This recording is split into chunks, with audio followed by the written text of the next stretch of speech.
maybe I can introduce Robbin and then she can introduce me. Great. Okay.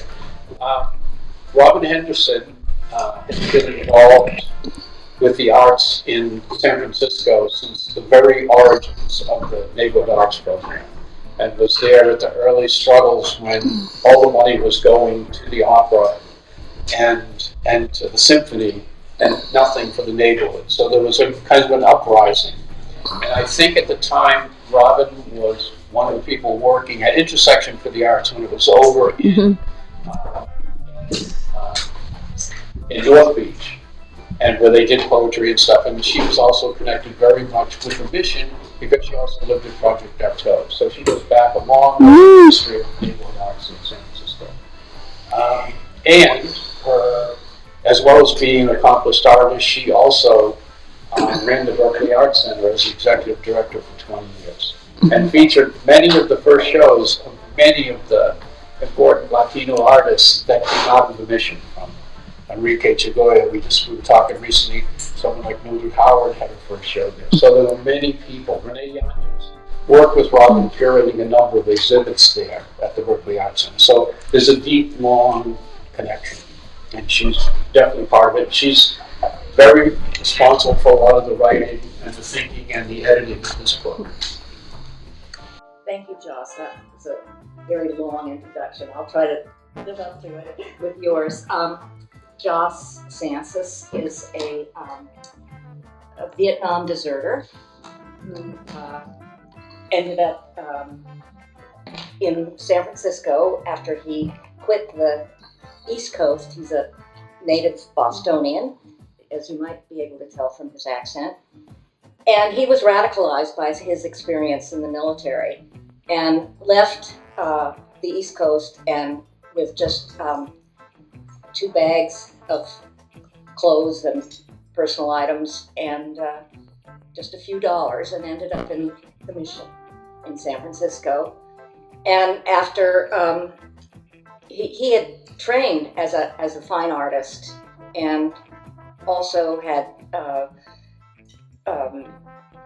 learned some principles of printmaking, doing production work in various screen printing shops.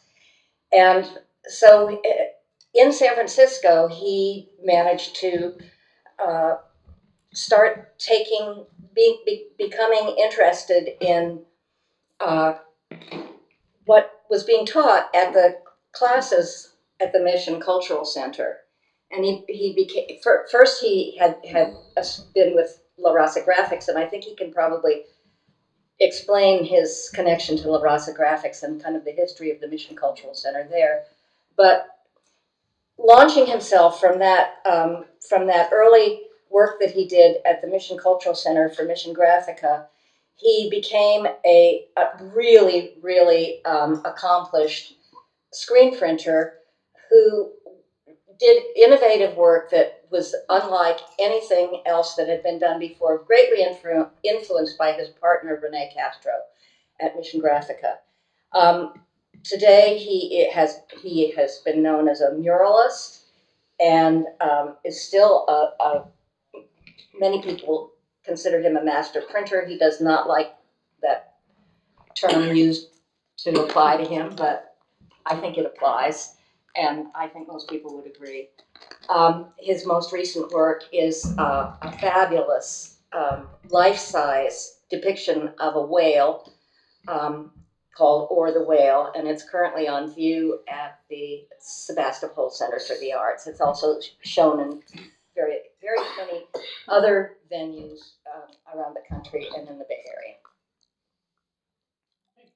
Thank you for that. I thought I may have gotten a few things out of time and out of kind of confused, but you'll straighten us out. And I wanted to ask Josh. Josh, can you give us a little bit of history of? I know the Mission Cultural Center was started in 1977. Can you tell us how the Mission Gráfica evolved within the center? At the time, in the late 70s,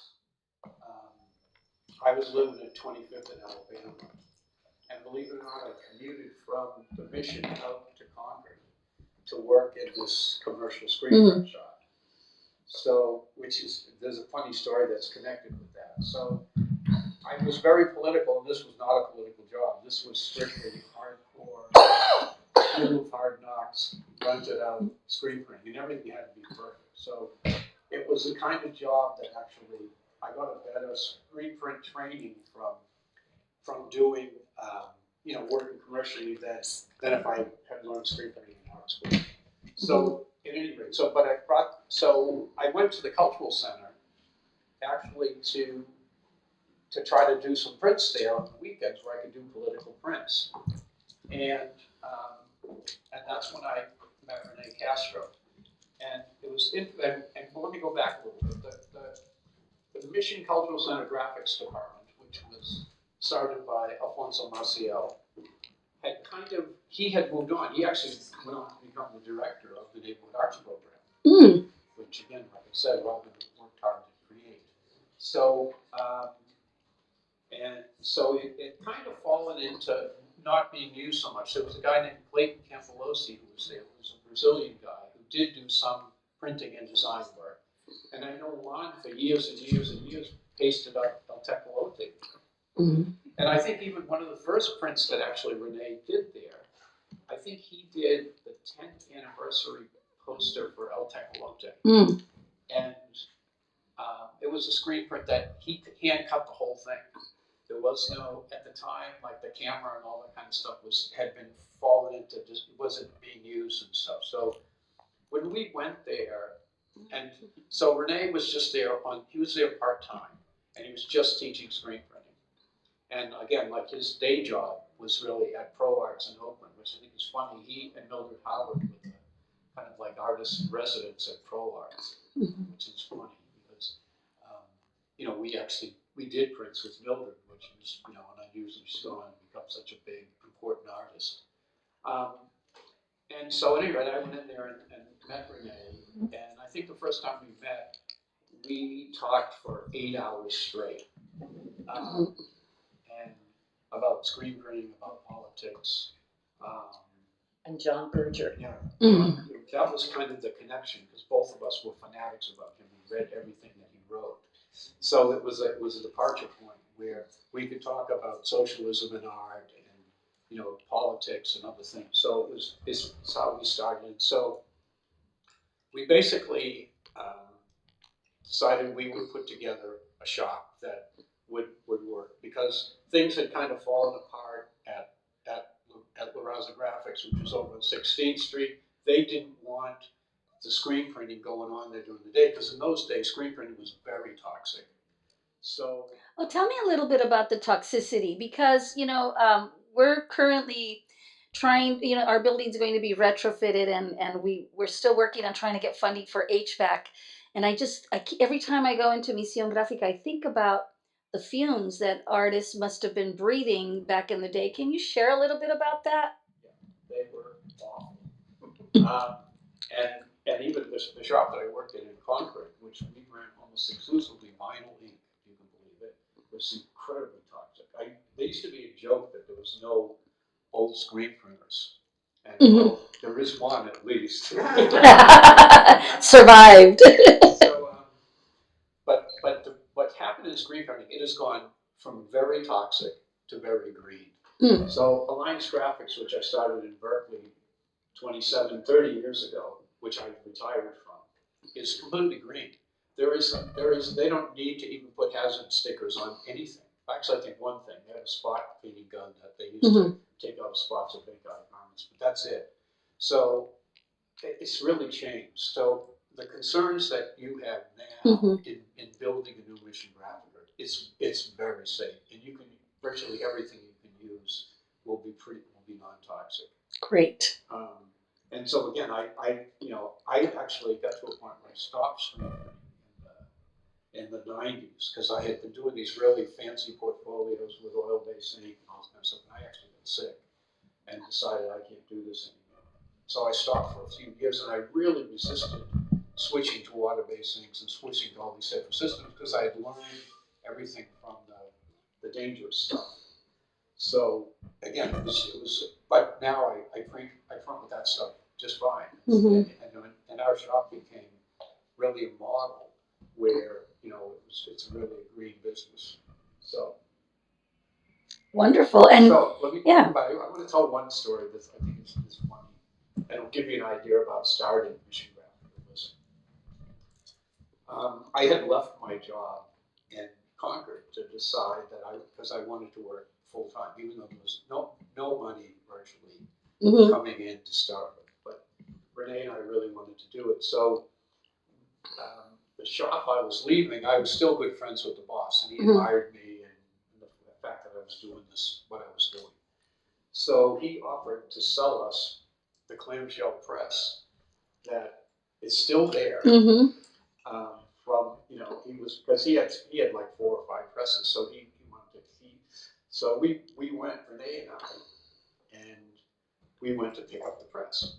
And so Renee said, well, I'll write him a check for the press and then we'll figure out how we'll pay it.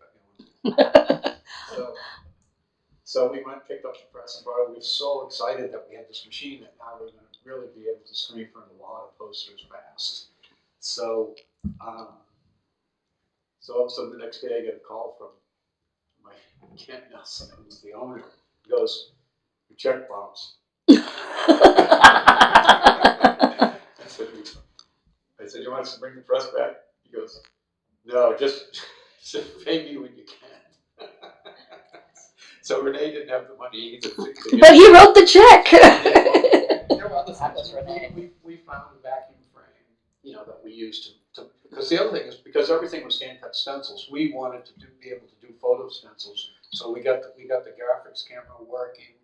We went and got a vacuum frame so you could expose and shoot photographic screens because we really wanted to do state of the art screen printing. We wanted it to, Renee was very devoted. He was a brilliant graphic artist and sometimes a very difficult guy, but brilliant. And he really wanted these prints to be special and extraordinary, which they were. And he really labored, and there was plenty of things that he would say that's not good enough. We got to do these better. And I think because of that, it raised the standards of Graphica. That if you looked at all the other community screen print shops, our prints were way beyond them. And I think, again, it had to do with Renee's discipline and his actual care to make the work as good as it could be. And so, we would struggle with stuff because there were a lot of times people would come in, there's no money, it's a rush job, and say, no, we're still going to do them before color print, So in Grafica, were you making posters for the people? Were people coming in to have their works printed? Yes. Was Mission Gráfica like the neighborhood print shop? Yes, because you have to remember in those days there was no computer. So once the computers came out, then everybody became a designer. So, but in those early days, you had to go somewhere because you had to get typesetting, you had to get it paste up, then you have to get film shot and all this kind of stuff. So there was all this layer of skills that you needed to have. So if you had an event, let's say, you would go to somebody to design the flyer, and in our case, we would do small runs of posters to go with these events because in those days, it didn't really pay to set up to do an offset print unless you were going to do hundreds of them. But most of the kind of events that we did really only required 100 posters or 200 posters. So that was kind of the market that we ended up. So people would come in, and there were things like we had a thing with San Francisco State that for a lot of their events, we just did the event posters for many things. And some we didn't go to the events. We'd have to find out what the event was about. And they hired us, and we kept a constant flow of us doing, designs and posters for them. But you also did work for community organizations many, a lot of political events that you were not necessarily paid for, except for just the expense for the paper. Yeah, well, we always tried. We had to at least get the expenses, and later on we set it up where there was a better thing. But like with most community, I mean, the Mission Cultural Center suffered from all the same problems every nonprofit does. They don't have any money, and usually the administration isn't used to dealing with those kind of commercial things. It wasn't easy. It was really difficult. And, basically, I left after 8 years just because I had moved in, to a house in Berkeley. You needed money. And I needed income. And so, and again, the same thing that I lived in the same apartment, I think at 25th and Alabama. I think when I was there, it was $250 a month, Wow. maybe, and I had a roommate. So it was like, it was a different. What years? What years? The 8 years? That's in the early 80s. Early 80s. Yeah, and it was even in the 70s. I lived between Windsor and Grove in a place that was even less expensive. So housing, again, there was no computers, and it was nothing. The rents were nothing like what they are now. I see. So again, I think the times allowed for an artist like me to do more. It's become much more difficult for an artist to just, because the amount of money a young artist has to make just to survive, and have any kind of a space that they could do any work it's incredible.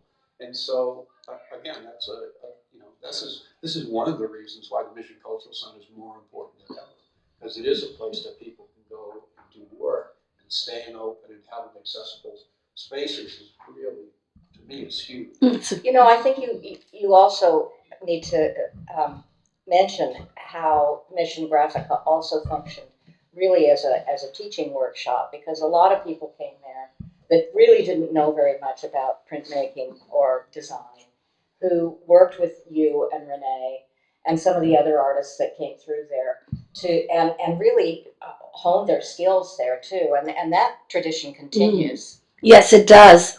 We have classes Tuesday through Sunday, and we have free classes for teens on Tuesdays, Wednesdays and Saturdays for families, and the rest of the days, we have low cost classes. We have people like Fernando Martí, who's an amazing printmaker and activist who's teaching block printing right now. We have people like Marcia Shaw who come in and do workshops for free, so you could learn from the greats at a very low cost or free. And we want to continue that tradition because it's important now more than ever. And we're ready to launch our Family Economic Success Program, where we are recruiting artesanos, or families, immigrant families that are artists, to come in and learn how to create their own products using our studio so that they could create an economy and go beyond selling in the street on 24th and Mission, and having us show them how to set up a successful online business, how to successfully make money as a family through printmaking, because we could create so many amazing products like aprons and t-shirts and tote bags. I mean, it's endless. Posters. There's a market for that still, and we have this amazing studio thanks to the efforts and the bounce checks of the past that is still there. And I want to know more, Robbin. Can you tell me more about women in printmaking during that time? Because, when you think of the revolutionary printmakers, I think women are sometimes left out of that history. And I know for a fact that there are some amazing printmakers in the Mission that are female. And could you please let me know, give me a little bit background and history? Yeah, there's several of them in our book, Mission Gráfica, Reflecting a Community in Print. And among them, the really powerful women who were working there were people like Esther Hernandez and Carmen Lomez Garza worked in the print shop there, and had work printed there. Nancy Home. Was it Juana Alicia also? Juana Alicia did. Yolanda Lopez? Yolanda Lopez, yes. Mm-hmm. They were actually very close to all of us. We knew each other very well. Mm-hmm. Yeah. I should say, though, that it was a struggle early on for these women to assert themselves in this very male-dominated environment. Mm-hmm. And both Joss and Renee were very strong and forceful people. I think they matured and became more sensitive to their own sexism, and Joss at least changed a great deal. And I think Juan also was one of the men that worked at Graphica who really recognized the importance of addressing women's liberation. Right. Because I have heard stories of women that were, didn't have very positive experiences at Mission Gráfica, and were kind of scarred, and some moved away from it. And, I'm trying to encourage women to come back. And, these are different times. And it's time that, that we open up. And, now I love going into Gráfica and seeing that the majority of the printmakers that are there on a daily basis are women. And that's been a real huge shift from the stories I heard of the 70s and 80s. And I see that throughout the printmaking world, that women more and more are becoming prominent in the field and doing a lot of really vibrant work. So, but it was a slow evolution. I have to confess that it was not very comfortable there at first. Yeah, I think it's important to note it for history, and to see how far we've come, and where we are and where we need to go. By understanding this history, I think some of us younger generation, we might take it for granted, that things were just always like this, and I know for a fact that they were not. Yeah, and I think a lot of it was because a lot of these women, people like Esther, for example, she just wasn't going to put up with it. Mm-hmm. And she was just going to go right in there and do what she, Yolanda was the same. Oh, Yolanda was the same way. Yolanda, I mean, there were a lot of very powerful feminist women that struggled and taught people how to think differently. Mm-hmm. And we're so appreciative for their fight, for their struggle to speak out and speak truth, and walk into their power. Now, tell me a little bit about why you decided to take it upon yourselves to create this book, to write this book, and publish it on your own. I think I'm very, I'm a new director, and I'm very, very grateful that you have taken this on, because I think it's an important part of our history, and I want to support you 100%. I want to do more. And tell us about the book and your role in the book. Okay. We, a group of 6 of us, had started meeting 10 years ago because we were reacting to the fact that Mission Gráfica had been completely left out of an important show of posters from the collection of Michael Rossman. And so we thought, well, this important screen print shop was just totally ignored in this supposedly comprehensive history. Mm-hmm. And so Michelle and Juan and Callisto and Art and Joss and I said, damn it, we're gonna tell our story from our own point of view. We're not going to let somebody else interpret our history. And so we started just talking.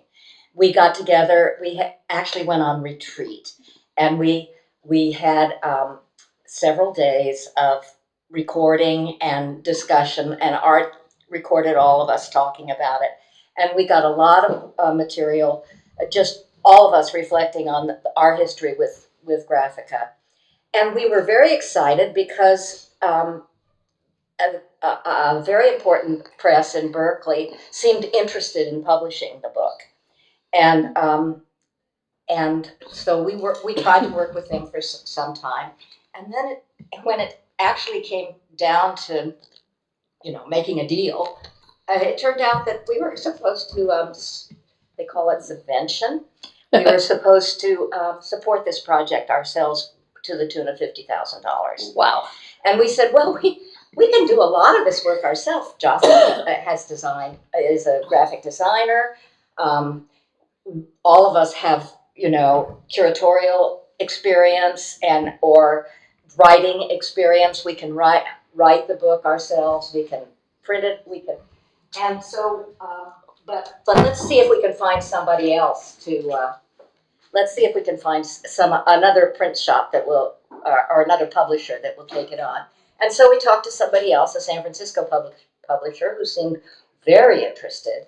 And then at the last minute, just, we heard nothing. And then finally, wouldn't even talk to us about where she found the work deficient. So we said, well, I think we can do it, and we could do it for a lot less than $50,000. And so that's the reason that we have started this GoFundMe campaign, or actually, I'm sorry, it's Indiegogo. Indiegogo, yes, a Kickstarter. A Kickstarter campaign to gather the funds together so that we can actually pay for. We've done all the work, that's necessary for pre-publication, except for the printing, which is one of the most expensive. That's the costly part. Yeah. But we did everything ourselves. Art did the writing, I did the index. We all made a selection of which pieces to include. We thought very carefully about how to arrange the book and the sections that are included in it. And Joss did a beautiful job on the layout. So yeah, you're the curated.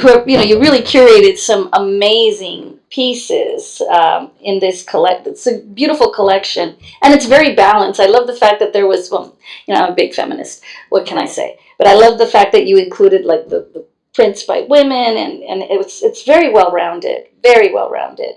And different kinds of movements and things like international movements. And that's another aspect of Graphica that I think we didn't mention, is how international it was. Yes, very diverse. There was, the Mission District, I think, during that time, I don't know if you could help me paint a picture of what was happening in the Mission. The Mission has always been very diverse and eclectic, and you've had like progressive, out-of-the-box thinkers, activists, cultural workers, and people unifying for a cause outside of just their very own community. Tell me a little bit about what the political climate was during that time, and maybe some of the themes that we were exploring in the posters that you were printing for political action at that time. Well, you're right. It was incredibly diverse. And I think that many artists that we worked with understood that we were in this incredibly great cultural confluence. And so we did posters. I mean, we organized basically an art against apartheid show that was in 6 or 7 spaces, and we did prints and all this other kind of stuff. It was basically all the leadership of putting those shows together were Chicanos. Mm-hmm. So, but there were black, people. Was it Chicanos, but working together with different ethnicities, people from all over, right. Progressive thinkers that were all coming together for causes. Right. And there was certainly the Central the Central American stuff was overwhelming. Mm-hmm. And it was funny. There were both sides of the issues in Central America would come to the Mission Cultural Center. Of course. so it was a political, sometimes a political battle there about what we were interested in promoting and not promoting, because to pretend it was all just left wing. It had 2 sides. Everything had 2 sides, or at least 2, sometimes 6. But it was interesting, and because of the diverse group of people that were part of the Mission Cultural Center and Gráfica, and who came to it, you were able to come up with such a diverse body of work. Right. That's what astounds me when I look at the historical archives, is the different points of view that were covered through this time period. We had artists coming through Graphica from Africa, from Europe, from Mexico, and they all came through there. Cuba. Yeah. But this is one of the things is, Rene Castro spent 2 years in Pinochet's prison before we came. He was in exile, and so he was very very political. Very political. He couldn't help it. So when I look back at the history and see the political figures that came to visit the cultural center and came to seek support. You had Ernesto Cardenal. You had some political leaders that visited the center. One of the most amazing events that happened there was Eduardo Galeano. Eduardo Galeano, wow. That talk that he gave, both in English and Spanish, was amazing. It was like, and the place was packed, and people couldn't believe it. It was almost like a spiritual event or something. And the sense of community with Central America and with the solidarity movements was really powerful. Yeah. I think what makes the work at Mission Gráfica stand out is that you documented all of these events through the posters that promoted these events. So the archive is so rich in documenting this historical period of so much turmoil around Central America and around the world. And for some reason, the Mission Cultural Center was kind of like a point that a lot of these leaders and revolutionary thinkers would come here for support, not just to speak, but also for the art, the printing, to advance. There's art for social change. Real quickly, when the Library of Congress came, they actually came to Mission Cultural Center, and they were, I got a note from this woman saying she was interested to meet me, and I said great, and she said I don't know when I'll get back to the West Coast, so I didn't think about it. And all of a sudden, 3 years later, I get a message that she's going to come and she wants to look at prints. So she spent about 6 hours in my studio just going through prints, looking. So then she gets done, and I said, "Gee, Catherine, are you interested in any of these?" She goes, "Yeah, I want them all." I said, "Oh, you want them?" "Yeah, I want." She said, "I want one of each." And she said, "I've never seen anything that was a better a political and cultural map of a community than these posters." And she ended up getting the same amount, a huge amount of prints from Juan on that same trip. So again, this is a woman who spends her whole life looking at posters. Who does was her take was that we really did document a community. You sure did. So, which is hence why the title of the book, the subtitle, reflected print. Yes, this is the story of a. I always I get very moved when I walk into the archival storage area. I said, "This is my people's history here in the Mission Cultural Center," and I get very emotional because for me, um, being the director of the cultural center is more than just being an administrator. It's ensuring that our history is preserved and that our story is told and that we honor people like you who were so critical in making this happen. You didn't know you were making history, but you made history. And for that I am just so grateful. Right. And now they're going, they've been sold, UC Santa Barbara, and now they are going to the Bancroft Library. And I'm thrilled because they're going to be close by, available for this generation to peruse and study.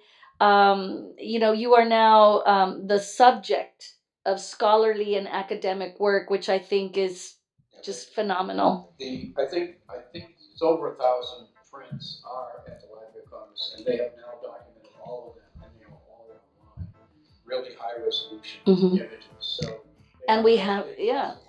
To everybody. Yeah, and I wanted to make the point that this book is such a small sample of the absolute incredible breadth and depth of the collection. But we think we picked a lot of the excellent ones. And we have a lot of those prints available here at our pop-up. And come on down and purchase these prints. They are gems. They are gems, and we are very grateful for the work that you did and what we have in storage.